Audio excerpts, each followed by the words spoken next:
Yambu mwese aho muherereye hose ku isi, amahoro y'Imana akomeze abane namwe. Ibihe byiza kuri wowe wakoze subscribe, share, like, comment.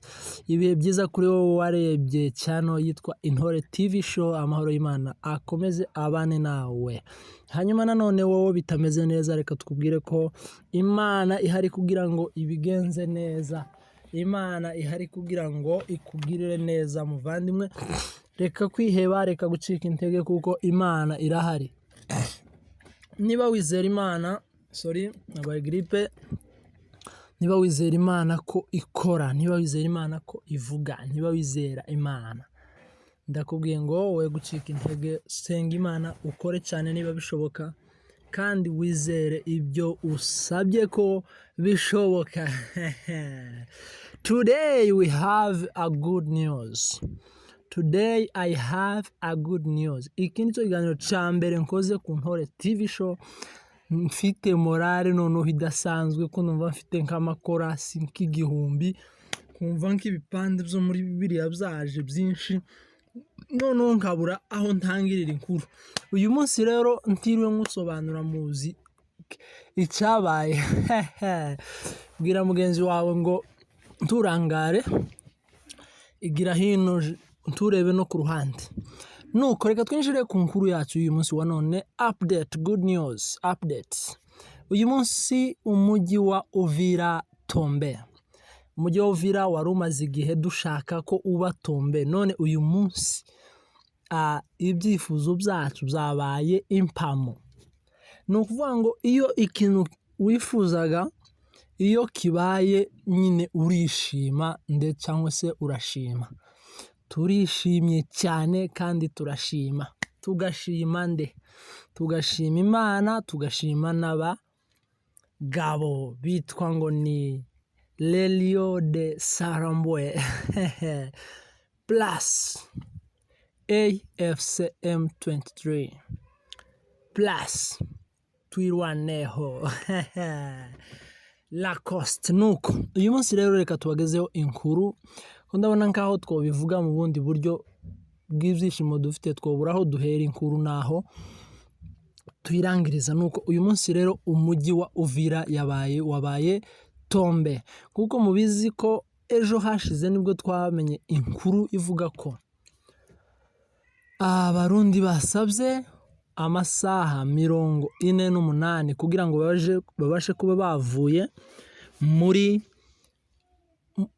kuba bavuye ku butaka bwa Kongo. Uyu munsi rero tuvugana izi saha nta murundi numwe ukiri hariya kuri buriya butaka. Abarundi bose bari za Rurambo, abari za Mikarati, abari Indondo yose ubu ntabakibarizwa kuri buriya butaka. Nizere ko bamwe bahurutse za Uvira hafi aho saa 8 bari bahurutse za Uvira. Ubwo urumva ko bari ko batanguranwa no kugira ngo bambuke. Ubundi se kubera iki batahagaze ngo bumve Lelio de Sarambwe Lacoste? Ni ukuvuga ngo aba bantu iyo baje kumenya ibintu, nabonye umuntu witwa ngo ni Michel yanditse ngo abandi bantu baza baje muri Kongo bagakurayo amazahabu n'ifeza n'ibindi, atariko abarundi bo bahavanye ifu y'abanyamurenge, nayo bazayigarura nta kumunyamurenge kaza kagendera ubusa. Nuko abarundi rero ubu uyu munsi ibyo nishimwe rikomeye, zirangabo zimbonera kure kuba zitakiri ku butaka bw'iwacu. Abarundi bari baje kudusuzugurira iwacu, ko boduhahaza yego, ariko apana iwacu. Ariko Bwana sifiwe kabisa. Imana ihabwa icubahiro kweri kubw'ibi bintu. Imana ishimwe n'abasore bayo kabisa. Umugabo ngo yaravuze ngo Imana irakomeye, ngo ariko ngo nawe ngo ntabwo yoroshe kabisa. Hari indirimbo ngo erega nukuri Mana dushobozwa byose nawe, niwe uduha imbaraga ni ukuvuga ngo ibintu byose tubishobozwa n'Imana, kandi noneho Imana izitabara abarengana kurusha abarenganya, cyo kimwe n'uko iziha umugisha abatanga ikawima abadatanga. Sinzi uko mvuze ni ukuri kw'Imana, ariko nyine ni uko. Hanyuma rero reka twinjire ku buryo M23 yinjiye muri Uvira. M23 ikinjira muri Uvira, mbere yuko yinjira muri Uvira, ejo hasohotse itangazo rya leta ya Kongo rivuga ngo M23 niramuka yinjiye muri Uvira, itangaza ko abazalendo cyangwa se FARDC, umurundi bose bazafunga imbunda bagahunga umujyi, kubera ko batogwanira mu mujyi kandi harimo abaturage, kubera ko bizoza kugira ingaruka nyinshi ku baturage. Bityo rero batanga itegeko ryo kuvuga ngo nta guhangana na M23 imaze kwinjira mu mujyi wa Uvira, kuko iyo nibananira hano hafi n'umujyi mukabona ko bibananiye, muzahite mwinjira mu mujyi munakomeza muhunga. Niba mwita muri Tanganyika nuko, niba muhezi y'amaguru y'Ibaraka mwerekeza za Baraka ni mwebwe, ariko nta kugwanira mu muhanda. Bityo rero icyo kintu kidusubizamo intege cyane, kubera ko nubwo ntazo twari twacitse, icyo kintu cyatubereyeho cyiza, kubera ko kubashoboraga ko twari tuzi ko vuga ngo la coste alo mbinguni nuko.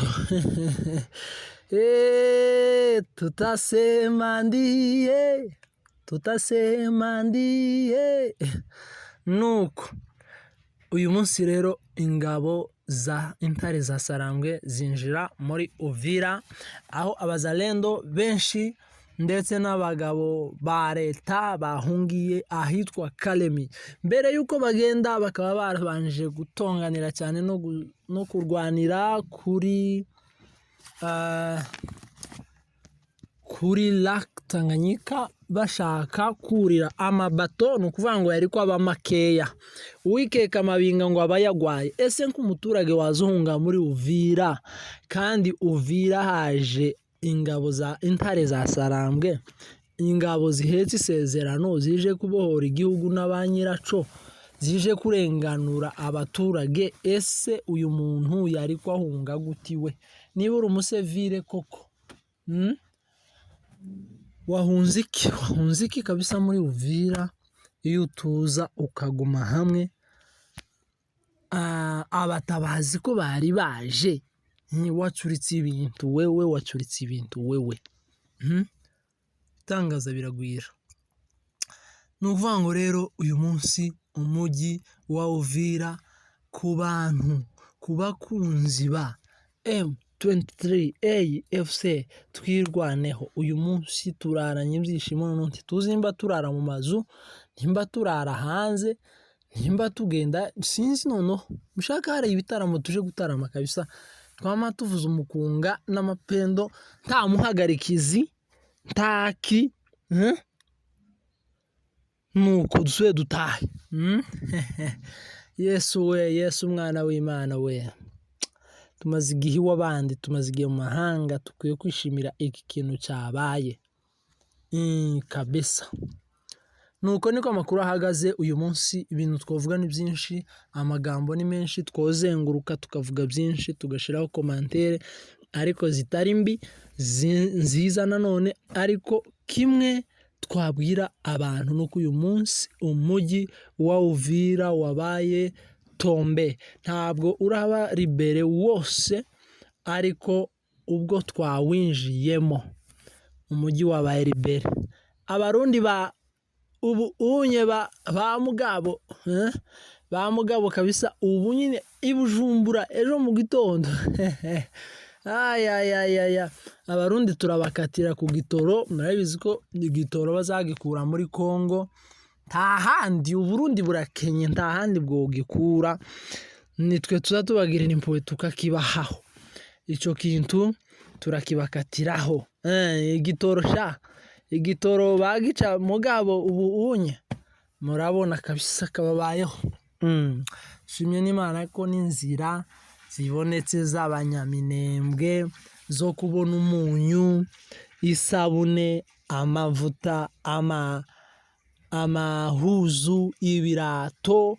Ariko mana uhabwa icyubahiro kweri, uhabwa icyubahiro kuko uragikwiriye. Ukoze ikintu gikomeye unyuze mu bantu, ugikoresheje abantu mu gihe gikwiriye.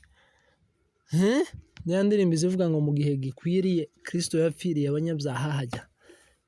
None mu gihe gikwiriye ariko mana reka mubone ibihe ngo bihe ibindi. Birizivuga ngo uko wagenje niko uzagenzerezwa. Twacaga iwabo duhunze baduseka bagira gute, ngo badusenyereka nabo babona uyu munsi intambara ngo izayingo n'imfizi yimiriza bose. Ambara kabisa ngo n'imfizi yimiriza bose, none nabo ibagezeho kabisa, irabimirije kandi kwama kabisa amahasha Lacoste. Nuko niko gahunda zifashe uyu munsi. Rero reka tuzabagezaho inkuru y'ejo neza, umujyi wose wabaye libere, dufite amafoto yo ku kiyaga.